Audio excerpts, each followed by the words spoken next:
Selamat petang ya, selamat malam kerabat untuk PDKK baik dalam YouTube maupun Zoom. Salam sehat semuanya, puji Tuhan. Pimpin sampai hari ini kita masuki di dalam bulan kedua 2022. Semuanya boleh sehat-sehat dan berjalan dengan baik dan lancar. Karena semua adalah kasih anugerah Tuhan kepada kita semua. Dan pasti kita selalu semangat dalam belajar firman, dalam mengikuti ibadah-ibadah juga. Dan saya percaya Tuhan akan selalu menyertai kita semua. Bapak Ibu kasih dalam Tuhan, untuk malam hari ini kita ngambil tema teladan dalam kasih. Ya, di mana hidup dalam dunia ini kita harus punya makna, suatu contoh di mana sebagai kepanjangan tangan Tuhan untuk berbagi kasih kepada sesama.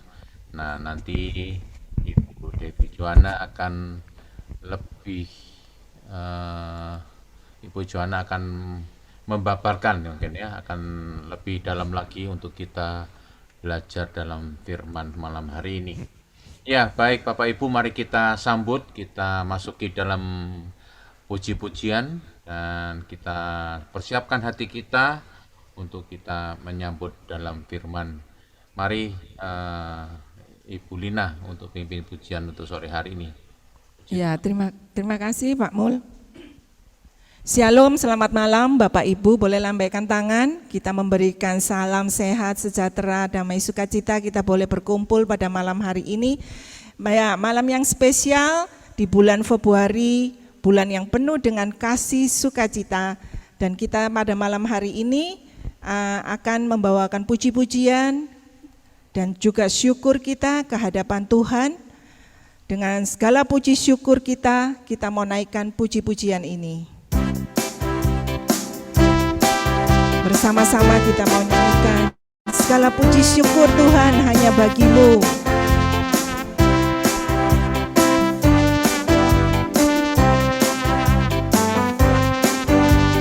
Segala puji syukur hanya bagimu Tuhan, sebab Kau yang layak dipuja.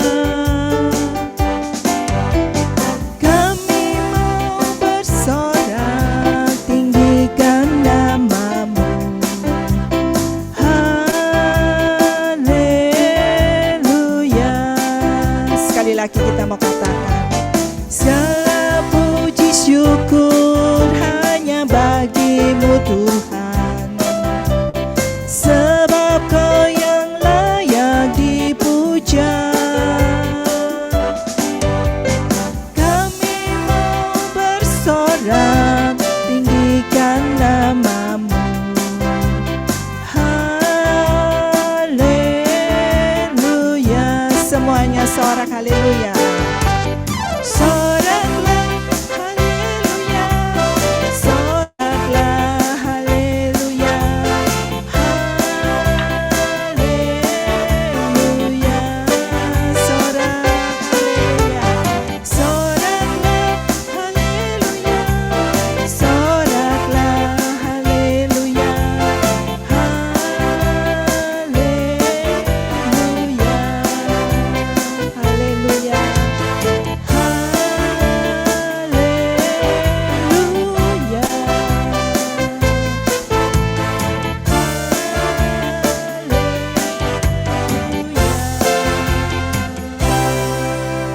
Sorak-sorai kemuliaan hanya bagi Dia. Hanya Dialah tumpuan harapan kita. Kita patut mensyukuri membawa hidup kita pada malam hari ini ke hadapan Tuhan. Biarlah kita memohon di hadirat-Nya, ajar kami setiap hati kami, untuk kami boleh mengenal kasih-Mu, teladan kasih-Mu sendiri. Ini kami Tuhan, kami membawa hati kami ke hadapan-Mu. Ajar kami Tuhan, ajar kami Tuhan, menghitung hari-hari.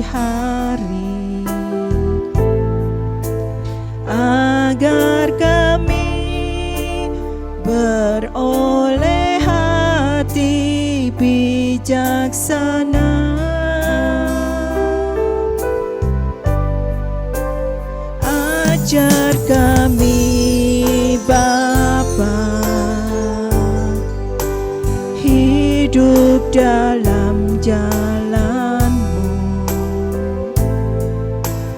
agar semua rencana-Mu digenapi. Mulialah nama-Mu, mulialah nama-Mu Tuhan,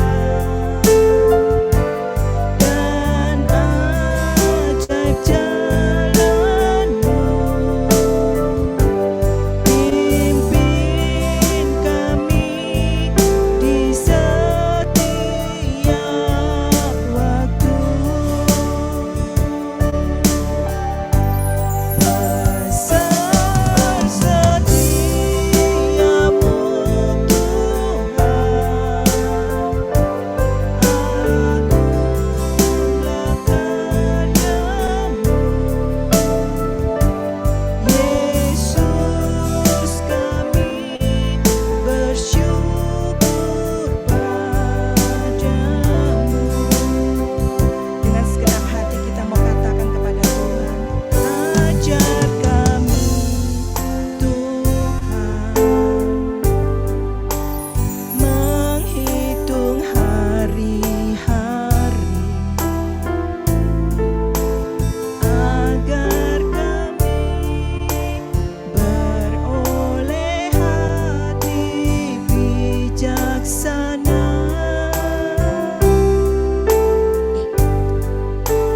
Ajar kami Bapa, hidup dalam jalan-Mu, agar semua rencana-Mu digenapi. Mulialah nama-Mu, mulialah nama-Mu Tuhan, dan ajaib jalan-Mu. Pimpin kami di setiap waktu.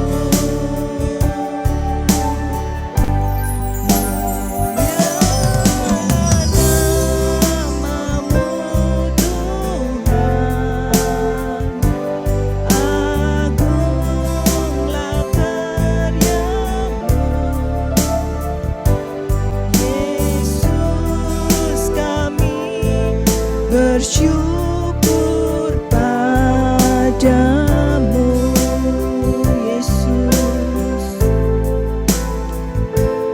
Yesus, kami bersyukur padamu. Yesus, Yesus, kami bersyukur padamu.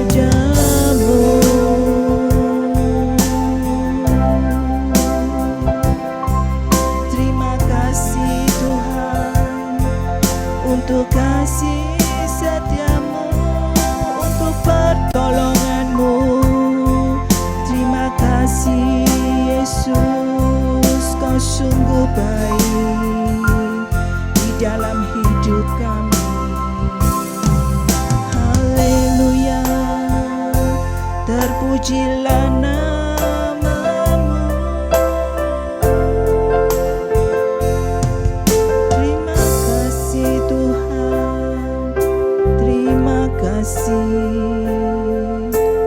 Haleluya, haleluya,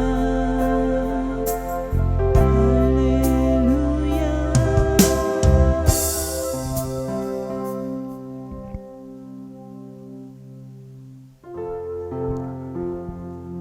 Silakan Bu Kris. Dalam nama Bapa dan Putra dan Roh Kudus. Amin.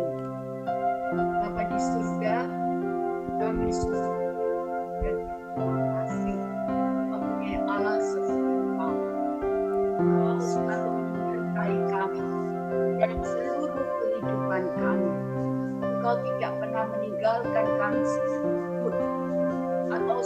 yatim piatu, tapi Engkau selalu ada di mana kami berada. Bapa, pada sore hari ini Engkau izinkan kami untuk berkumpul di dalam Zoom, di dalam pertemuan persekutuan doa karismatik Katolik Kristus Raja. Ini semua adalah karena anugerah dan kebaikan-Mu. Engkau selalu menjagai kami. Engkau selalu memelihara kami. Engkau selalu memberi kekuatan kepada kami. Hingga pada sore hari ini atau malam ini, kami boleh datang kepadamu hanya untuk memuji-Mu, bersyukur atas segala kebaikan. Kami juga mau mendengarkan sebagian daripada firman-Mu, yaitu teladan di dalam kasih. Mampukan kami bukan hanya untuk menjadi pendengar-pendengar saja, tapi boleh menjadi pelayan dalam kasih, supaya banyak orang mengenal Engkau melalui kami ini. Bapa di surga, kami percaya kuasa bahkan saat ini, meskipun kami di rumah kami masing-masing hanya melalui Zoom, tapi kuasa dan kasih menyertai kami. Dan Engkau sudah memilih kami untuk Ibu Dewi Juwana yang mewartakan kabar gembira. Tapi anakmu ini, tapi dan kuasa kami sebagai anak-anakmu boleh mendengarkan suara-Mu, apa yang Kau kehendaki, yang kami harus perbuat daripadamu. Terima kasih, dan kami juga persembahkan WiFi dan semua WiFi yang kami ada di rumah kami masing-masing supaya tidak ada trouble. Terima kasih ya Tuhan. Terima kasih. Berbicaralah, maka kami akan mendengarkan Engkau. Kemuliaan kepada Bapa, Putra, dan Roh Kudus, seperti pada permulaan, sekarang, selalu, dan sepanjang segala abad. Amin. Dalam nama Bapa, Putra, dan Roh Kudus. Amin.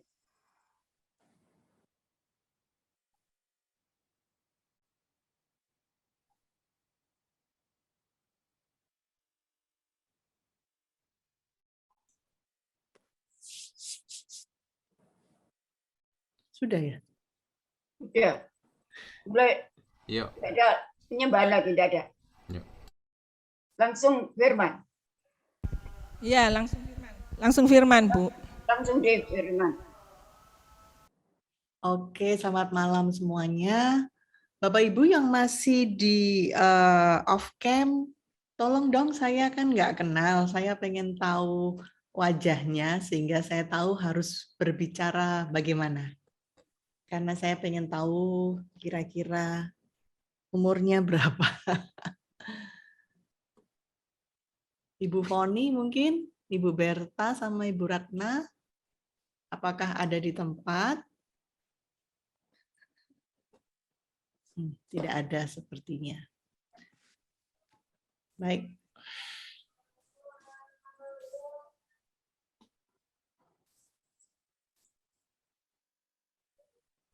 Oke, selamat malam semuanya. Aku ada, Bu Devi. Aku ada, Bu Devi. Oh iya, Bu Koni ada fotonya, saya bisa melihat. Ini kangen aku ini.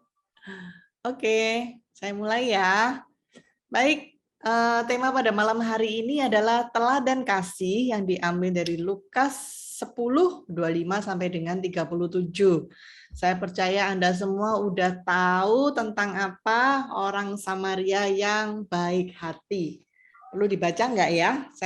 Saya yakin Bapak Ibu semuanya sudah hafal, tapi nanti akan saya singgung-singgung sedikit. Apa yang akan dibahas di sini?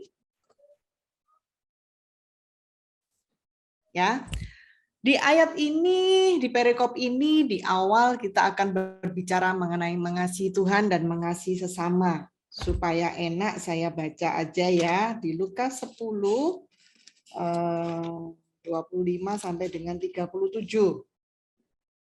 Saya langsung, pada suatu kali berdiri seorang ahli Taurat untuk mencoba Yesus. Katanya, "Guru, apa yang harus kuperbuat untuk memperoleh hidup yang kekal?" ya, hidup yang kekal. Jawab Yesus kepadanya, apa yang tertulis dalam hukum Taurat, apa yang kau baca di sana? Jawab orang itu, kasihilah Tuhan Allahmu dengan segenap hatimu, dan dengan segenap jiwamu, dan dengan segenap kekuatanmu, dan dengan segenap akal.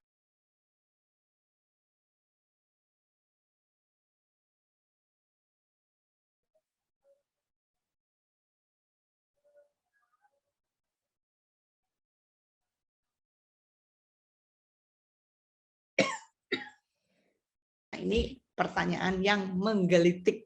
Saya akan membahas tentang ayat-ayat yang awal itu. Di Lukas 10 ayat 27 sampai 28 berbicara mengenai perintah Tuhan untuk mengasihi Tuhan Allah dan mengasihi sesama. Dan dikatakan kalau kita mengasihi Tuhan dan mengasihi sesama, maka Yesus mengatakan engkau akan hidup. Bapak Ibu Saudara terkasih, kalau kita ngomong tentang mengasihi Tuhan, mengasihi sesama, kayaknya Anda dan saya udah dari kecil kita dengar ayat ini. Udah dari kecil kita didengung-dengungkan tentang hal ini dan kayaknya harus begini, harus begitu. Kan kita sudah pasti ngomong, aduh itu lagi, mah udah bosen, udah tahu, udah ngerti. Pertanyaannya Bapak Ibu, sudahkah Anda dan saya melakukannya? Sudahkah kita bisa mengasihi Tuhan Allah dengan segenap hati, segenap jiwa, segenap kekuatan, segenap akal budi, dan bahkan mengasihi sesama seperti diri sendiri? Wow, kira-kira apakah kita bisa seperti itu ya? Apa ada yang sudah seperti ini? Boleh angkat tangan. Oh, ternyata belum ya, sama. Tetapi saya percaya bahwa Anda yang berkumpul di sini adalah orang-orang yang selalu berusaha agar bisa seperti itu. Agar bisa mengasihi Tuhan dan mengasihi sesama. Karena dikatakan, perbuatlah demikian maka engkau akan hidup. Wow. Berarti kalau kita nggak berbuat begitu, kita nggak akan hidup loh Bapak Ibu. Hidup yang bagaimana menurut Tuhan ini? Apakah kita bakal langsung mati tes begitu ya? Tuhan pasti berbicara mengenai hidup kekal, mengenai hidup yang bersama dengan Bapa. Baik, pertama-tama kita akan membahas tentang arti mengasihi Tuhan. Waduh, kita udah umur segini masih masih belajar tentang mengasihi Tuhan. Udah tahu, udah ngerti, ya nggak apa-apa. Kita akan apa istilahnya? Mengingatkan diri kita masing-masing, menyemangati. Memang kita udah ngerti, tapi belum tentu kita udah begitu atau kita udah melakukan ya. Nah, Bapak Ibu Saudara terkasih, seringkali yang terjadi adalah kalau kita ngomong tentang mengasihi Tuhan, itu ada beberapa arti, ada beberapa hal yang salah. Banyak yang mengartikan bahwa mengasihi Tuhan itu pasti kalau perasaan kita bahagia, senang, merasa percaya, beriman tinggi. Nah, itu berarti aku mengasihi Tuhan. Aku percaya deh, dalam masalah apapun, aku yakin Tuhan akan menolong. Aku yakin Tuhan bersama dengan aku. Aku yakin Tuhan akan turun tangan. Wah, itu berarti aku mencintai Tuhan. Nah, kalau perasaan kita happy, kalau perasaan kita senang. Masalahnya namanya perasaan kan nggak selalu sama. Ada saat di mana kita down, ada di mana kita sumpah, kita suntuk, kita takut, kita gelisah. Berarti kalau dalam hal begitu kita nggak mencintai Tuhan dong. Berarti kita itu lagi, aduh, bener nggak ya Tuhan tolong? Bener nggak ini terjadi? Bener nggak akan begini? Lah, apakah kalau begitu berarti kita nggak mencintai Tuhan ya? Atau kadang-kadang kita merasa bahwa mencintai Tuhan itu adalah suatu hukum yang harus kita lakukan. Suatu perintah yang harus kita lakukan. Kalau kita nggak melakukan, maka kita berdosa. Kalau kita nggak melakukan, maka kita bersalah. Bahkan tadi di depan dikatakan, kalau kita nggak melakukan, maka kita nggak akan hidup. Wow, itu kayak ancaman, kayak hukum yang kejam, hukum yang kaku. Maka iya deh kita melakukannya dengan terpaksa. Apakah mencintai Tuhan seperti itu? Kita kalau mau jujur, kadang Anda dan saya juga bersikap seperti itu. Sadar atau tidak sadar, mungkin dalam suatu peristiwa, dalam suatu keadaan, dalam suatu pemikiran, apapun. Kadang kita juga, oh ya ini kan perintahnya harus mengasihi sesama ya. Aduh sebetulnya males deh, sebel itu orang bencekno, itu orang megelno, itu orang, kudu tak utes-utes, masa aku harus mencintai. Tapi karena Tuhan nyuruh, ya wis lah, terpaksa ya. Kita melakukannya dengan terpaksa. Sering Anda dan saya bersikap seperti itu ya. Benar ya Bapak Ibu Saudara terkasih, kadang kita aduh takut mengasihi sesama. Lah, itu kena COVID deh. Nah, ini aku mengasihi sama menolong aku ketularan terus nih aku soro ya apa? Nah, ya. Saya masih ingat di bulan Agustus kemarin semuanya pada takut ya, semuanya Surabaya ini mencekam. Kita kayaknya takut ketemu orang. Karena apa? Wah, mungkin sampai ketemu orang aja tertular. Dan itu waktu itu masih varian Delta mematikan ya Bapak Ibu Saudara terkasih. Kita sering kali mendengar ini sakit, ini meninggal, teman kita meninggal, keluarganya teman meninggal, atau bahkan keluarga kita meninggal. Sering kali mendengar meninggal karena COVID. Wow. Nah, di saat seperti itu, kakak saya memberi kabar bahwa aku kena, mama bawa. Wah, jadi mama saya itu tinggal bersama dengan kakak saya. Karena mama saya nggak bisa pisah dari kakak saya. Lah, bayangin Bapak Ibu Saudara terkasih, mama saya pasti kena dong, nggak mungkin nggak kena kan? Nah, dalam kondisi seperti itu, kakak saya ngomong, mama bawa. Waduh, anak saya bilang, mama nggak mau, mah ya apa sih, mah nanti ketularan ya apa, mah ini kita ini loh, mah sudah nggak mau ketemu orang, kita sudah takut, kita udah jaga diri, masa kita sekarang memasukkan virus di dalam rumah. Nah, Saudara terkasih, apakah saya melakukan, waduh, Tuhan bilang harus mengasihi, apalagi nih mama saya, ya udah deh terpaksa seperti itu. Apakah harus seperti itu, Saudara terkasih? Nah, nanti kita lihat di belakang ya, bagaimana Tuhan menolong, bagaimana Tuhan bekerja, bagaimana arti kita mengasihi. Nah, ternyata mengasihi Tuhan itu, mencintai Allah itu bukan seperti yang di depan.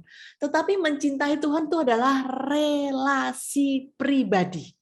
Ya, ada relasi antara kita dengan Tuhan. Bukan hanya kita di sini Tuhan itu di atas sebagai sesuatu yang sangat berkuasa, atau sebagai pribadi yang nggak bisa kita raih, atau pribadi yang jauh, tetapi benar-benar ada yang namanya relasi begitu dekat. Ya, begitu dekat. Saya kalau berdoa ngomong sama Tuhan Yesus, saya ngomongnya bukan aku dan engkau Bapa, tapi saya selalu ngomong, Tuhan, Devi begini, Tuhan, Devi begitu. Saya mesti ngomong yang seperti itu ya kalau dengan Tuhan. Kadang kalau saya bandel, saya pun akan ngomong, Tuhan, Devi nakal, Devi bandel, tolong Tuhan, Devi bandel, tolong supaya Devi nggak bandel. Nah, biasanya saya begitu ya.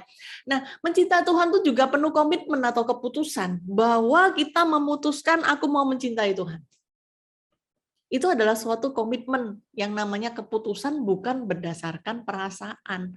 Bukan karena itu harus, bukan karena itu perintah, bukan karena itu petunjuk, bukan karena apa, tetapi benar-benar dari hati kita mengasihi Tuhan. Dan itu adalah relasi dari dua pribadi.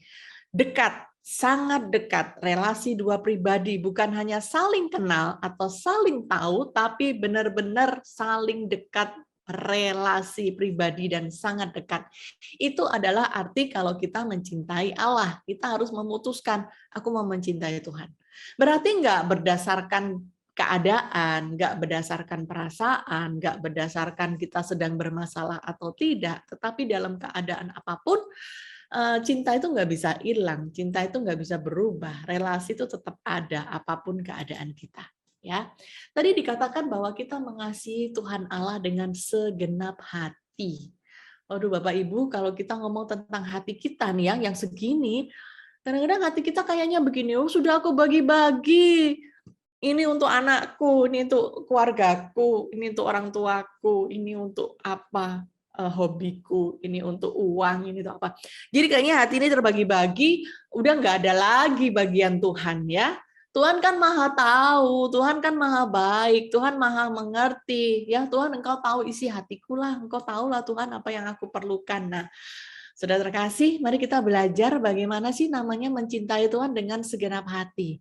Berarti mengutamakan Tuhan dalam seluruh hidup. Menjadikan Tuhan sebagai pusat hidup. Mengutamakan Tuhan dalam seluruh hidup dan menjadikan Tuhan sebagai pusat hidup.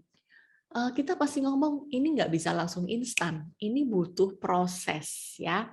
Dan kalau kita bisa mencintai Tuhan dengan segenap hati, itu semua bukan karena kemampuan kita atau kebiasaan kita, tetapi itu semua adalah kasih karunia Tuhan yang membuat kita bisa menangkap cinta Tuhan dan membuat kita bisa membalas cinta Tuhan bahkan dengan segenap hati. Mengutamakan Tuhan dalam seluruh hidup menjadi pusat hidup. Maksudnya apa? Kita percaya, yakin, tahu bahwa segala sesuatu itu pusatnya Tuhan. Kalau kita bisa sesuatu itu dari Tuhan. Kalau kita mampu segala sesuatu itu dari Tuhan. Apapun yang kita punya dari Tuhan. Segala rencana hidup kita itu semua ditentukan oleh Tuhan. Segala berkat, rahmat, anugerah itu semuanya dari Tuhan. Nggak ada yang bukan dari Tuhan. Maka kalau kita sadar itu semua, maka Tuhan harus menjadi pusat hidup dalam segala kegiatan, dalam segala rencana, dalam segala apapun. Tuhan menjadi pusat hidup. Nah, masalahnya Anda dan saya ini sering bandel ya Bapak Ibu. Seringkali kita lupa, seringkali kita dibelokkan oleh karena kesibukan, oleh karena masalah, oleh karena apapun, sehingga Tuhan bukan lagi menjadi pusat hidup kita. Seringkali aku menjadi pusat hidup kita. Seringkali anak menjadi pusat hidup. Seringkali cita-cita, harta menjadi pusat hidup. Sehingga kita menomorduakan Tuhan. Mau cari duit yang banyak supaya bisa beli ini, bisa beli itu, bisa sekolahkan anak, bisa ini, semua nggak salah. Tapi kalau sampai Tuhan menjadi nomor sekian, itu yang salah. Kalau kita mau balik lagi, segala berkat kita, segala usaha kita, segala apapun semuanya berasal dari Tuhan kok. Kan kayaknya kadang-kadang kita ini konyol ya kalau enggak mengandalkan Tuhan. Kalau tidak membuat Tuhan menjadi pusat segalanya, ya. Nah, saya mau bercerita bahwa saya ini juga menjadi salah satu atau menjadi orang yang dalam tanda petik konyol itu tadi. Beberapa bulan yang lalu, mungkin setengah tahun lebih, anak saya itu minta dibukakan kafe, minta dibukakan toko pastry begitu. Dia waktu itu masih SMA. Dia ngotot sekali minta buka. Mama, mau buka mah, khusus jual croissant ya. Croissant tuh kalau bahasa aslinya kan bahasa Perancisnya kan croissant gitu ya, croissant. Mama mau buka croissant, mama buka croissant. Ayolah mah, di Surabaya ini nggak ada mah. Yang full croissant itu nggak ada mah. Memang ada, cuma satu dua. Ayolah mah buka mah. Dia ngotot minta buka terus. Lah saya bilang kamu ini masuk SMA, habis ini kuliah, terus mama gimana dong? Sudah lama, ayo mah. Nah, Bapak Ibu sudah terkasih, saya nggak langsung aja menyetujui permintaan anak saya bawa dalam doa. Pada saat saya berdoa, saya tenang, hati saya tenang.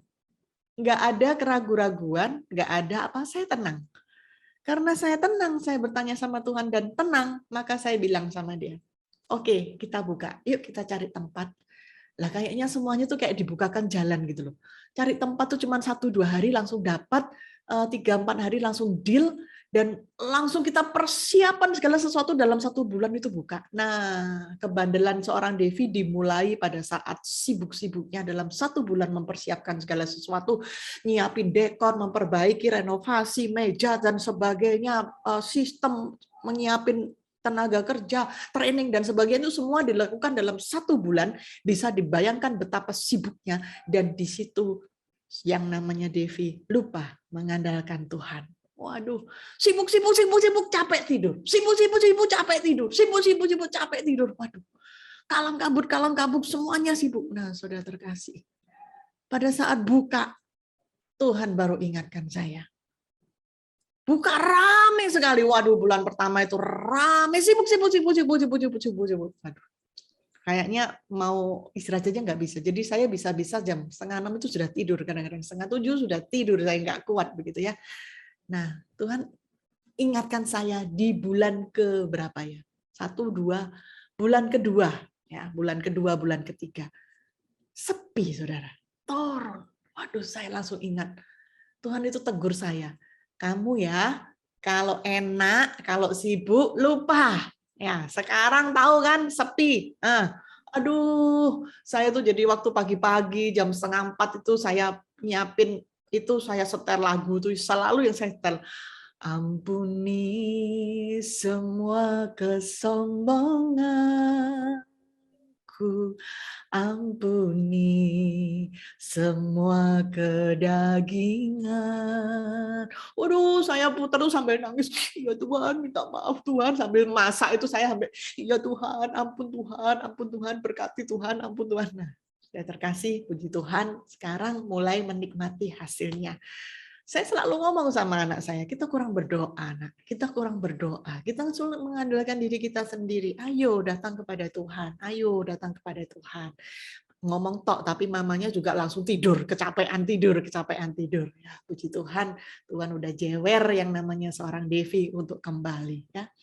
Hidup sebagai pujian bagi kemuliaan Tuhan. Saudara terkasih, kalau kita hidup apapun keadaan kita, apapun masalah kita, bagaimanapun, kalau kita mengasihi Tuhan dengan segenap hati, maka hidup ini haruslah menjadi pujian bagi kemuliaan Tuhan. Mau susah, mau senang, mau gimana, tetap puji Tuhan. Tetap meninggikan Tuhan. Tetap cintanya tuh nggak luntur, nggak mungkin. Duh, Tuhan katanya mencintai aku. Kok sepi Tuhan? Gimana sih Tuhan? Mana janjimu? No. Saya tidak berkata seperti itu, tapi saya waktu itu karena sibuk, lupa mengandalkan diri sendiri, lupa memuji Tuhan, lupa meninggikan Tuhan, nggak sempat. Bahkan kadang-kadang waktu doa syafaat sama Tante Grace, saya sering hilang. Lagi mana? Lagi kerja ya. Oh ini ada pesanan, oh ini enak-enak gini. Yang sana teriak, Keren, ada begini, ini begini. Jadi masalah itu kan banyak gitu. Jadi oke, doa syafaatnya ditinggal, ngurusin ini itu. Aduh, ya Devi mulai bandel. Tetapi apapun keadaan kita, mau susah, mau senang, marilah kita memberikan pujian kepada Tuhan. Ya, saya masih ingat. Nah, saya lanjut ya. Pada saat mama saya sakit itu, apa yang saya lakukan? Saya berdoa kepada Tuhan. Tuhan, apa yang harus Devi lakukan? Ya, apa yang harus Devi lakukan, Tuhan? Kalau saya nggak akan berkata, Tuhan, karena ini tanda bahwa saya mencintai, maka dalam nama Tuhan Yesus, saya dan seluruh keluarga tidak akan tertular. Nah, itu namanya saya mencobai Tuhan, ya kan? Tapi saya berdoa, Tuhan, apa yang harus Devi lakukan, Tuhan? Di satu sisi ini mama, Tuhan. Di satu sisi ini keluarga. Mana yang harus Devi pilih, Tuhan Yesus? Mana yang harus Devi pilih? Saya berdoa, tapi pada saat saya berdoa, saya mengalami ketenangan yang luar biasa, saya mengalami kelegaan yang luar biasa, dan saya bilang kepada anak saya, besok mama jemput emak. Hah? Anak saya. Dan saya katakan, tenang, semuanya bakal baik-baik aja. Nah, kalau saya sudah ngomong gitu, anak saya pasti percaya sama saya. Ya mah, ya mah. Dan akhirnya saya jemput ya. Nanti cerita ini akan bersambung, saudara terkasih. Jadi kita mencintai Tuhan dengan segenap hati itu berarti mengutamakan Tuhan. Tuhan maunya apa? Kalau tadi saya bertanya Tuhan maunya apa? Apa yang harus Devi lakukan? Devi mesti biarin mama atau Devi bawa mama? Kan nanti membahayakan anak-anak loh Tuhan, membahayakan diri saya, membahayakan suami saya gimana? Tetapi pada saat kita mau mengutamakan Tuhan, mau menjadikan Tuhan menjadi pusat hidup dan melakukan apa maunya Tuhan, Tuhan pasti tolong ya. Nah, sekarang yang kedua adalah mencintai Tuhan dengan segenap jiwa atau kekuatan. Berarti menempatkan seluruh bidang kehidupan, entah itu keluarga, pekerjaan, pelayanan, tenaga, waktu, milik, dan lain-lain, hanya di dalam kekuasaan dan otoritas Tuhan. Ya, dalam kekuasaan dan otoritas Tuhan, dalam arti saudara terkasih, kita betul-betul yakin dan percaya bahwa kalau kita punya barang-barang, kita punya harta benda, kita punya apapun ini, itu semua milik Tuhan. Kita cuman dititipin. Kita cuman diberi kesempatan untuk menikmati, untuk memakai, untuk menggunakan, dan tetapi itu semua adalah milik Tuhan, termasuk anak. Ya, termasuk anak. Seringkali kita lupa dan menganggap anak adalah milik kita. Tetapi anak adalah milik Tuhan. Dia benar-benar milik Tuhan yang dipercayakan kepada kita untuk kita didik, untuk kita jaga, dan pada akhirnya kita harus mempertanggungjawabkannya kepada Tuhan. Dan selama kita menjaga dan kita mendidik, kita harus selalu bertanya, Tuhan, ini anak-anak ini milik Engkau. Engkau mau apa atas mereka? Apa yang harus aku lakukan untuk anak-anak ini? Sudah terkasih, kita nanti di masa tua tuh mau jadi seperti apa ya? Apakah kita mau jadi orang tua yang kesepian, orang tua yang loyo, yang ngomel terus, yang mengeluh terus? Ataukah kita mau menjadi orang tua yang sukacita, bersyukur, melayani? Saya ini kalau melihat tante-tante yang saya tahu sejak saya masih nonik-nonik sampai sekarang ya, saya manggilnya tante itu, saya itu kagum gitu ya, membandingkan para tante-tante yang aktif ini seperti Tante Grace, Tante Yudi, Tante Cokro, banyak tante yang lain, saya bandingkan dengan mama saya. Usianya mungkin tidak beda banyak. Tetapi secara fisik, secara hati, secara psikis, kayak bumi sama langit gitu ya. Mama saya tuh setiap hari dari muda sampai tua tuh isinya mengeluh terus. Mengeluh, mengeluh, dan mengeluh, tidak pernah sekalipun mengucap syukur. Dan apa yang didapat di hari tua? Tambah mengeluh, ya. Mengeluh tidak hanya dari mulut, tetapi sampai dari hati dan bahkan sampai secara fisik itu mengeluh terus. Saya membayangkan kok beda banget ya, Bapak Ibu sudah terkasih. Kalau kita bisa mencintai Tuhan dengan segenap jiwa dan segenap kekuatan, kita nggak perlu terlalu bingung, terlalu khawatir, keluargaku bagaimana, pekerjaanku bagaimana, pelayananku bagaimana. Sudah terkasih. Nah, saya mau sedikit bersharing mengenai pelayanan. Ya. Belakangan ini saya banyak merenung dan saya banyak bersyukur dan saya banyak bersukacita. Dalam arti begini, sekarang ini kayaknya Tuhan tuh menempatkan waktu tuh begitu pas. Selesai saya di BPN, Badan Pelayanan Nasional, itu langsung anak saya minta buka, dan saya langsung oke, dan saya langsung sibuk bekerja, mempersiapkan pekerjaan. Itu kayaknya Tuhan tuh udah atur pas begitu ya. Dan sekarang saya tuh memikirkan begini, kemarin saya kemana ya? Saya ngapain ya? Pelayanan itu apa ya? Bagaimana? Dan saya kembali dibawa Tuhan kepada hal yang benar-benar basic. Benar-benar Tuhan ajarkan saya bahwa pada saat kita melayani, itu adalah membuat orang lain mengalami Tuhan. Membuat orang lain selalu mencintai Tuhan, belajar mencintai Tuhan, mengerti Tuhan, mengandalkan Tuhan, dan semakin serupa dengan Kristus. Itu adalah tujuan pelayanan membawa seperti itu. Jadi Tuhan membawa saya kepada hal yang dasar. Nggak perlu terlalu yang namanya sistem yang begitu rumit. Nggak perlu terlalu apa yang begitu, wah sampai begini, gambar bagan yang begitu rumit. Harus begini, harus begitu. Tuhan ingatkan saya, hati. Balik kepada hati. Bawa dengan hati. Ajarkan dengan hati. Pengajaran yang simpel, pengajaran yang mengena. Dan saya bilang, oh iya Tuhan, luar biasa. Saya sungguh bersyukur dan saya semakin bersukacita. Dan saya semakin percaya bahwa segala sesuatu itu milik Tuhan. Pelayanan juga milik Tuhan. 2 hari yang lalu saya ketemu dengan teman saya. Dia tanya, Div, kamu sekarang apa kegiatanmu? Kamu sudah nggak di BPK, nggak di BPN. Bagaimana? Dan saya mengatakan, saya sangat bersukacita. Saya sangat menikmati hidup, saya semakin bersyukur, dan saya semakin diajar oleh Tuhan tentang hal-hal yang dasar. Dan dia tanya, kamu dulu begitu sibuk ya, Senin sampai Senin.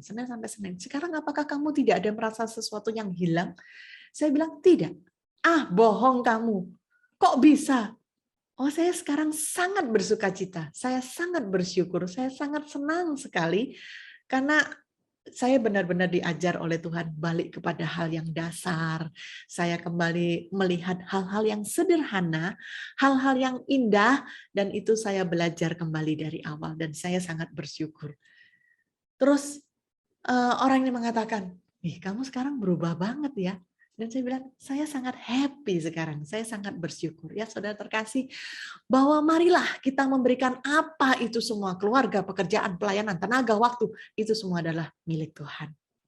Lalu bagaimana kita mencintai Tuhan dengan segenap akal budi, selalu mencari kehendak Tuhan, rela melakukan kehendak Tuhan, baik dalam perbuatan, perkataan, dan sikap. Ini adalah tanda bahwa kita mencintai Tuhan. Seperti tadi, saya terus belajar mencari kehendak Tuhan. Tuhan, gimana? Buka apa tidak? Saya damai sejahtera, saya bilang, buka. Tuhan, mama diambil atau tidak? Saya mengalami damai sejahtera, ambil. Ya. Dan saya percaya, pada saat saya melakukan kehendak Tuhan, saat saya melakukan kehendaknya, Tuhan pasti bersama dengan saya, Tuhan pasti tolong saya. Dan apa yang terjadi saudara terkasih? Mama saya kan nggak bisa jalan. Jadi kalau saya sudah namanya jemput mama, maka kalau masuk mobil juga harus saya gendong. Saya bawa ke lab juga saya gendong. Bawa ke rumah sakit juga saya gendong. Masuk ke kamar juga saya gendong. Saya nyiapin makanannya, saya cuci-cuci semua, cuci-cuci bajunya, piringnya, persiapannya semua saya siapin, nyiapin ini, siapin itu semua saya lakukan. Dan saya bukannya yang, waduh, pakai sarung tangan atau pakai baju LPD ya. Pakai apa? Saya cuma pakai masker dan face shield aja selesai. Dan saya melakukannya dengan tenang, bukan karena saya mau mencobai Tuhan, tetapi saya tahu bahwa Tuhan sudah tolong saya dan Tuhan mengizinkan suami saya ungsikan, saya istilahnya begini ya, saya pasang badan, kalaupun saya harus tertular, saya juga percaya bahwa Tuhan pasti tolong dan semuanya baik-baik aja. Dan anak-anak saya mengatakan, "Mah, bantu mama."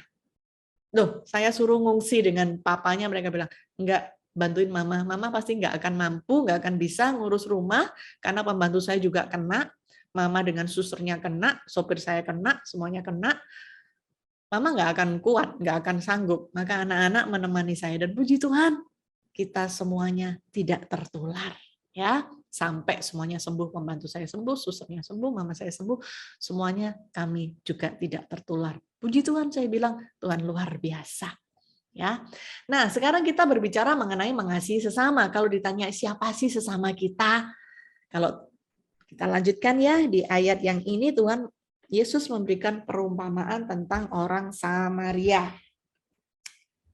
Kalau kita, pasti Anda sudah tahu ada seorang yang turun ke Yerusalem, dia dirampok, dipukulin, meninggalkannya setengah mati di jalan. Terus ada imam melewatinya. Terus ada Lewi melewatinya. Lalu ada orang Samaria yang melihat orang itu, tergeraknya hatinya oleh belas kasihan, membalut luka, menyirami dengan minyak dan anggur, menaikkan ke atas keledai, membawa ke tempat penginapan untuk merawatnya.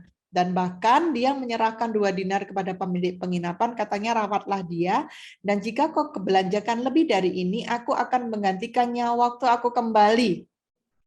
Nah, Bapak Ibu Saudara terkasih, kalau kita tanya siapa sesama manusia, ini ceritanya ya, dirampok, dipukuli, ada imam, ada Lewi, mereka lewat aja, tapi orang Samaria ini yang menolong. Kita baca di ayat yang ke-36. Siapakah di antara ketiga orang ini menurut pendapatmu? Sebentar, adakah sesama? Saya baca aja ya di sini ya.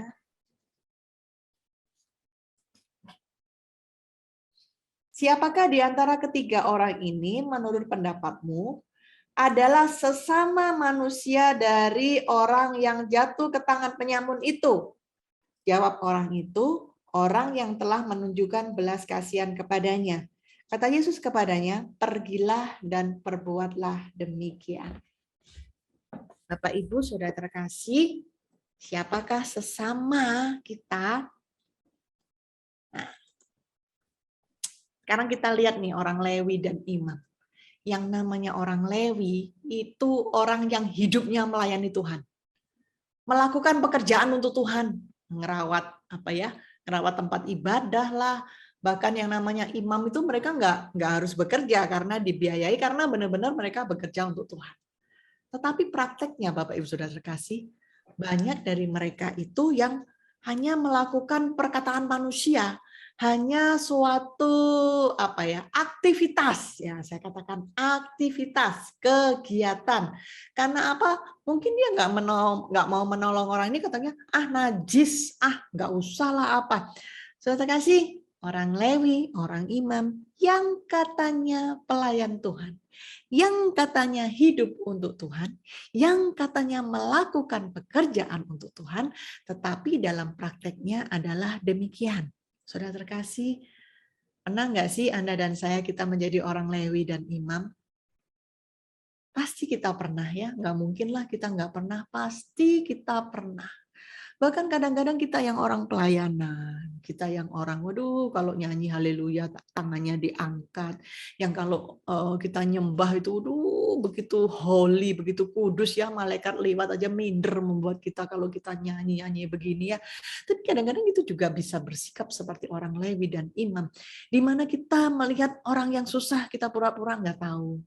Aduh repot lah, aduh nggak bisa lah. Aduh lagi sibuk nggak ada waktu aduh gimana ya, maunya nolong tapi gimana ya, ditolong tapi kasusnya berat nanti susah aduh nggak berani aku. Ya, sudah terkasih, beberapa waktu belakangan ini kok kayaknya beberapa saat ini banyak orang yang datang kepada saya itu masalah yang berhubungan dengan hal-hal yang nggak bener ya, dalam arti kita ngomong tentang perzinahan atau berbuat cabul begitu. Saya bingung kenapa kok bertubi-tubi datang begini yang kepada saya kasusnya berat-berat begini dan selalu berhubungan dengan yang namanya tanda petik kekuasaan roh lain gitu loh. Aduh, kok kasusnya berat-berat begitu. Saya ini memang dulu waktu saya muda sekitar 9 tahun berapa ya, 94 sampai 99 itu memang pelayanan saya di dunia roh yang begitu. Tapi setelah itu saya sudah enggak lagi. Jadi kalau ada yang begitu-begituan saya sudah menghindar lah. Tapi kok kenapa begini terus ya? Ya, Tuhan mau ingatkan saya. Tuhan bawa di peristiwa di mana saya dulu adalah menjadi bagian orang-orang yang berhubungan dengan dunia begini. Bagaimana Tuhan sudah selamatkan saya. Bagaimana orang-orang itu menolong saya. Bagaimana saya ditemukan dengan orang-orang yang dulunya tidak saya kenal. Tetapi akhirnya menjadi teman sepelayanan. Akhirnya menjadi mama rohani, papa rohani. Akhirnya menjadi orang yang membimbing saya. Yang membuat saya bertumbuh. Yang membuat saya bersemangat. Yang membuat saya berubah. Apakah saya nggak mau melakukan yang sama untuk orang lain? Ya, puji Tuhan, saya bisa menolong, saya bisa membantu. Apa yang bisa saya bantu? Ya mungkin saya akan terus, nggak bisa dilepas ya. Terus saya kontak, kamu di mana, ngapain, bagaimana, begini. Karena memang orang-orang seperti ini orang yang tidak bisa dibiarkan dalam tanda petik kosong, harus selalu diisi. Jadi saya semangat, yuk kita doa lagi ya, kamu komunitas lagi ya, baca ini, baca itu, doanya ini. Saya bimbing dari awal karena saya pernah menjadi bagian dari mereka, bagaimana beratnya, bagaimana susahnya. Nah, saudara terkasih, tapi yang dilakukan oleh orang-orang Lewi dan imam, dan kadang-kadang kita juga melakukan seperti itu, maka next bagaimana dengan orang Samaria? Nah, kalau kita sejenak melihat orang Samaria itu apa sih? Orang Samaria itu adalah orang campuran. Jadi zaman tahun 271 sebelum Masehi itu adalah pembuangan bangsa Israel, dibuang ya. Nah, di tempat pembuangan itu dibawa juga bangsa asing di tempat itu. Bangsa asing ini adalah bangsa penyembah Allah yang lain. Nah, terjadi perkawinan. Hasil pernikahan ini adalah orang Samaria ini. Dan orang-orang Samaria ini dianggap orang yang rendah, dianggap orang yang hina, dan bahkan orang Yahudi tidak mau bergaul dan selalu memandang rendah kepada orang Samaria. Jadi ini adalah orang Samaria yang dibegitukannya oleh orang-orang Yahudi. Tetapi apa yang dilakukan orang Samaria ketika dia melihat sesamanya yang menderita? Dia tolong, dia balut lukanya, enggak cuman itu, nolongnya enggak separuh-separuh, saudara terkasih. Nolongnya sampai tuntas ya, sampai dibawa ke penginapan, bahkan mengorbankan waktu, mengorbankan duit lagi. Saudara terkasih, kalau Tuhan tanya, siapa sesamamu? Seperti orang Samaria, dalam arti apa? Ini adalah orang-orang yang mau berkorban. Orang-orang yang mau melakukan sesuatu karena ada cinta kepada Tuhan. Kita melakukan sesuatu karena ada cinta kepada Tuhan. Dalam arti begini. Janganlah kita melakukan perintah Tuhan karena kita takut dihukum. Karena kita takut kalau kita tidak melakukan maka kita berdosa. Bahkan ada ancaman tidak hidup. Tetapi mari kita melakukannya karena berdasarkan cinta kepada Tuhan.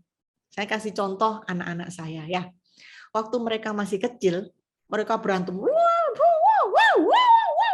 Waduh, saya dengar dari kamar saya ini berantem. Saya langsung buka pintu. Jebret. Begitu saya buka pintu, mereka diem. Nggak bergerak. Saya tanya, ada apa? Nggak ada apa-apa, Mah. Tadi itu berantem. Enggak, Mah. Kan? Nah, begitu pintu saya tutup, saya pura-pura jalan, tapi saya di belakang pintu. Tukaran lagi. Saya buka pintu lagi, diem lagi. Nah, maksudnya apa? Mereka mengikuti taat kepada saya bahwa nggak boleh berantem, karena kalau berantem, saya akan marah. Jadi mereka pura-pura tidak berantem. Pada saat ada saya, mereka pura-pura diam. Mereka melakukannya karena takut. Nah, itu anak kecil ya. Tapi setelah mereka besar, mereka tahu bagaimana saya mengasihi mereka dan bagaimana mereka mengasihi saya. Di PD saya mengadakan seminar. Judulnya itu Mama, Papa, Aku Minta Maaf. Berbicara mengenai kesalahan-kesalahan yang dilakukan oleh anak-anak muda, terutama dalam dunia pornografi, seks bebas, dan sebagainya. Ada beberapa narasumber, mereka bercerita bagaimana mereka jatuh, dan sebagainya. Tetapi juga ada beberapa narasumber di mana mereka nggak mau jatuh, dalam arti mereka mau tetap benar. Salah satunya narasumber adalah anak saya. Pada saat ditanya moderator, ditanya, apa yang membuat kamu bahwa kamu mau bertahan untuk tidak melakukan hal seperti itu? Dan jawabannya adalah, karena saya ingat Mama.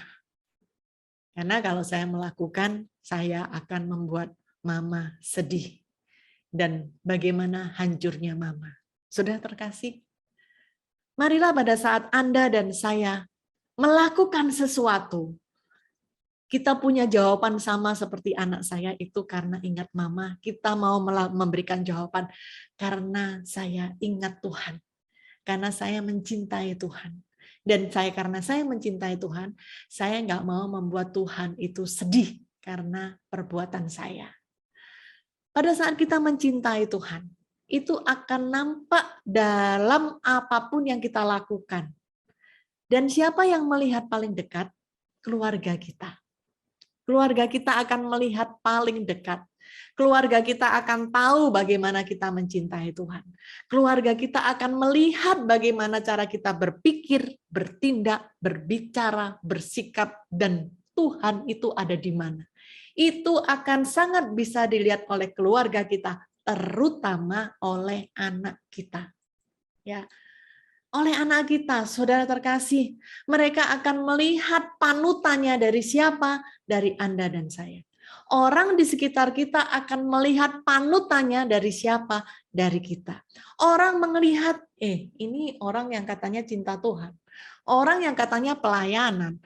Orang yang katanya mencintai Tuhan. Orang yang katanya dikasihi Tuhan. Orang di sekitar kita pasti melihat bagaimana kita bersikap pada saat kita menghadapi masalah. Bagaimana kita bersikap pada saat kita dalam kesusahan, pada saat kita apapun, orang akan melihat kita. Bukan berarti keluarga kita harus sempurna atau keluarga kita harus hebat, keluarga kita harus bagaimana, tetapi orang akan melihat bagaimana kita bertindak. Bagaimana kita menghadapi masalah, bagaimana kita merespon terhadap masalah yang ada, terhadap persoalan yang ada. Saya terkasih, anak-anak saya, kalau mereka sedang bertanding, sedang apa, saya masih ingat ya, pada saat mereka SMA itu dalam suatu perlombaan. Final, keduanya kelompok berbeda, tapi keduanya masuk final mewakili sekolahnya waktu saya hadir. Mereka tuh lari dari lapangan dan meminta izin, sebentar minta izin. Apa yang mereka lakukan? Mereka datang kepada saya dan mengatakan, Mama, cepat Mah, doain Mah. Saya tumpang tangan di atas kepala mereka. Dan setelah saya tumpang tangan, mereka jadi bersemangat. Yakin bahwa, dengan doa Mama, oke, pasti bisa. Nah, sudah terkasih. Mereka bisa melihat, mereka bisa meniru. Bahkan saya masih ingat waktu anak saya zaman-zaman masa COVID, awal-awal kita masih bingung ya, COVID itu bagaimana. Anak saya itu panas. Saya juga khawatir, panas. Tapi pada saat saya berdoa, saya tenang, sangat tenang. Sehari anak saya bilang, Mah, kok panas? Saya bilang, enggak apa-apa, Nak. 2 hari, 3 hari, 4 hari, 5 hari. Wah, mulai 5, anak saya bingung. Mah, kok enggak sembuh, Mah? Lalu saya bilang, Nak, bukan COVID, Nak. Tapi 5 hari, Nak, Mah, 5 hari. Saya langsung tumpang, yuk kita berdoa. Saya tumpang di tangan di dadanya. Terus saya bilang, Nak, bukan COVID. Terus dia bilang, kalau Mama bilang bukan COVID, percaya, Mah. Terus saya tanya, kok percaya sama Mama? Mama kan bukan dokter. Dan apa jawaban anak saya? Ya, percaya karena di balik Mama ngomong begitu pasti Tuhan yang bilang, Mah. Nah, saudara terkasih, marilah kita menjadikan panutan bagi orang-orang sekitar kita, terutama anak-anak kita. Bagaimana mereka bisa melihat kita sebagai orang yang percaya, bagaimana kita sebagai orang yang mencintai Tuhan. Dan itu pasti akan kita aplikasikan kepada orang di sekitar kita. Bagaimana kita bisa mencintai mereka. Ya. Saudara, pada saat kita tua nanti kita mau jadi seperti apa sih? Orang yang kesepian? Atau kita mau jadi orang yang bahagia bersama dengan anak-anak dan keluarganya, cucu-cucu, bisa beraktivitas dengan teman-teman. Pasti kita mau menjadi seperti itu kan? Saudara terkasih, anak-anak kalau merasa dicintai, seorang anak yang merasa dicintai, mereka pun tahu kita mencintai. Mereka akan pasti membalas cinta kita. Ya, anak saya udah sekolah di luar, hampir ya musli ya selama ini, hampir nggak pernah gitu ya. Setiap hari kita video call, setiap hari kita telepon, setiap saat kita WhatsApp-an. Kadang-kadang saya bilang, Nah, Mama kangen banget. Dan dia mengatakan, iya Ma, kangen Ma. Miss you sayang, miss you too Mama. Nah, saudara, hal-hal seperti ini alangkah indahnya. Apakah kita bisa mengungkapkan cinta kita kepada orang-orang di sekitar kita? Dan bagaimana orang-orang di sekitar kita bisa merasakan bahwa kita mencintai? Kalau hanya mengandalkan diri kita, hanya mengandalkan cinta kita sebagai manusia, nggak akan bisa. Dimulailah dari kita menerima cinta Tuhan. Dan dilanjutkan dengan kita mencintai Tuhan. Itu yang kita bagikan kepada orang-orang di sekitar kita. Dan orang-orang bisa merasakan bahwa Anda dan saya, kita adalah orang-orang yang mencintai Tuhan. Orang-orang yang selalu berusaha untuk mencintai Tuhan dengan segenap hati, segenap kekuatan, dan segenap akal budi. Supaya mereka pun tumbuh menjadi orang-orang yang mencintai kita. Yang mencintai Tuhan. Yang hidup dalam cinta Tuhan. Amin. Tuhan Yesus memberkati. Hari ini belajar bagaimana hidup kita sebagai teladan dalam kasih Kristus ya, di mana kita harus menaruh suatu hati, punya hati Tuhan dalam seluruhnya ya, segenap hati kita di dalam Tuhan, dan juga kita harus punya taruh Tuhan dalam segenap jiwa, dalam segala aspek kehidupan. Nah, disitulah Tuhan mulai melihat dalam kehidupan kita untuk menjadi kepanjangan kasih untuk sesama, dan terutama dalam pelayanan yang kita bisa lihat dengan nyata. Kalau kita ambil bagian dalam pelayanan, maka kasih Tuhan itu mengalir ya, dan hidup kita menjadi teladan bagi Kristus. Baik Bapak Ibu, kami tayangkan untuk ini persembahan kasih.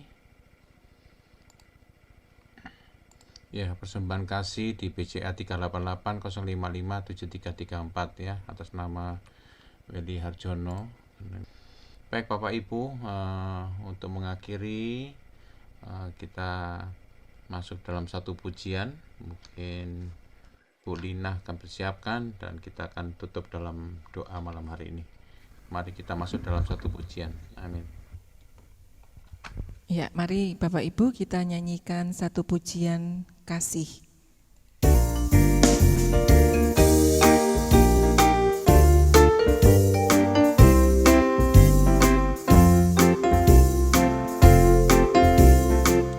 Kasih itu sabar, murah hati, lemah lembut, tak cemburu. Kasih itu memberi sukacita di hati.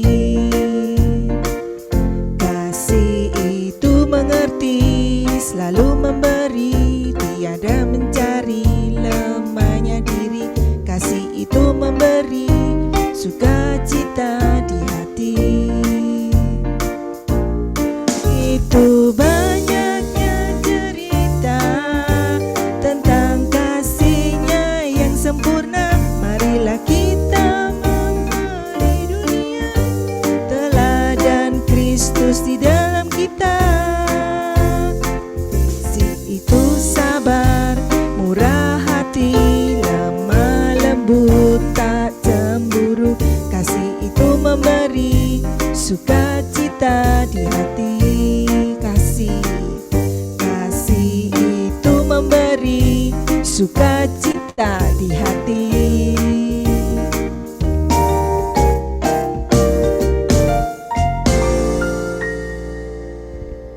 Silakan.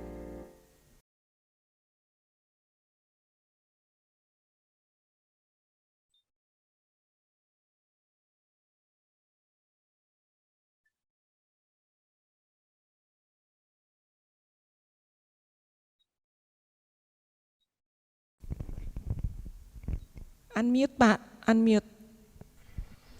Ya, kita akan berjumpa kembali minggu pertama bulan Maret, itu jatuh di Selasa minggu pertama tanggal 2 Maret 2022. Dan mari saya ajak Bapak Ibu untuk sharing ya, berbagi dari kita punya link atau YouTube, siapapun kita ajak untuk mereka boleh bergabung untuk bersama-sama dalam belajar firman Tuhan. Baik, kita akan tutup dalam doa akhir ini dalam persekutuan malam hari ini. Terima kasih Bu Devi untuk selalu setia dalam ya segala hal. Saya percaya Bu Devi banyak sekali pengajaran-pengajarannya Bu Devi cukup membangun, apalagi waktu di BPK banyak sekali terlibat dalam kegiatan di membantu ya dalam PD-PD di BPK. Banyak sekali sharing-sharingnya Bu Devi yang membangkitkan, menguatkan. Terima kasih Bu Devi, Tuhan berkati. Mari Bapak Ibu kita masuk dalam doa dan kita akhiri untuk persekutuan malam hari ini. Demi nama Bapa, Putra dan Roh Kudus. Amin. Tuhan, kami bersyukur, terima kasih karena kami boleh belajar menjadi teladan akan kasih-Mu. Taruh Tuhan Engkau di dalam hati kami. Ajar kami senantiasa dalam segala hal, segala perbuatan, hal apapun ya Tuhan, kami selalu mengandalkan Engkau. Tuhan, pakai kami sebagai pelayan. Pakai kami ya Tuhan sebagai kepanjangan tangan-Mu untuk kami boleh berbagi kasih pada teman-teman kami, pada sahabat, semua orang di sekeliling akan kami semua ya Tuhan. Tuhan, ajar kami untuk selalu bergantung, selalu akan mengandalkan Engkau ya Tuhan, dimanapun, di aktivitas apapun, ingatkan kami bahwa Engkau yang telah bekerja dalam kehidupan kami. Tuhan, kami senantiasa berdoa untuk teman-teman kami yang tidak dapat hadir malam hari ini pun. Kami berdoa di mereka dimanapun. Berkati mereka. Tuhan, Kau limpahkan daripada anugerah-Mu, kasih-Mu, keselamatan dan juga kesehatan bagi kita semua ya Tuhan. Berilah kami kekuatan, berilah kami kesegaran, berilah kami suatu motivasi lagi ya Tuhan, untuk lebih sungguh lagi, untuk kami boleh masuk lebih dekat, lebih mau belajar lagi di dalam firman-firman-Mu. Ajar kami senantiasa ya Tuhan, selalu hari demi hari ya Tuhan, untuk kami ingat akan kasih yang Kau telah berikan kepada kami. Tuhan, pimpin anak-anak kami dalam sekolah mereka, dalam pekerjaan kami, anak-anak buah kami, seluruhnya kami serahkan di dalam tangan-Mu. Lindungi kami ya Tuhan, biarlah kami lepas, kami hindar daripada segala apa yang musibah yang terjangkau pada tempat kami Tuhan. Kami terus berdoa atas gereja-gereja kami, atas persekutuan-persekutuan ya Tuhan, atas kota Surabaya dan Indonesia pun kami berdoa di dalam tangan-Mu. Tuhan, biarlah perekonomian menjadi lebih baik, dan kami percaya campur tangan Tuhan selalu menyertai anak-anak di tempat ini. Tuhan, terima kasih sekali lagi malam hari ini, dan bahwa kami jumpa kembali di bulan depan, di bulan Maret 2022. Kami ingin berjumpa dengan Engkau, kami belajar lebih lagi di dalam Engkau ya Tuhan, dalam firman-Mu. Bapa, terima kasih karena penyertaan-Mu dari awal hingga akhir daripada acara kami. Sertai kami ya Tuhan, seluruh daripada members kami, dari persekutuan kami, Kristus Raja, dan gereja kami serahkan di dalam tangan-Mu. Terima kasih ya Tuhan, kami berdoa demi Kristus Tuhan dan pengantara kami. Kemuliaan kepada Bapa, Putra, dan Roh Kudus, seperti pada permulaan, sekarang, selalu, dan sepanjang segala abad. Amin.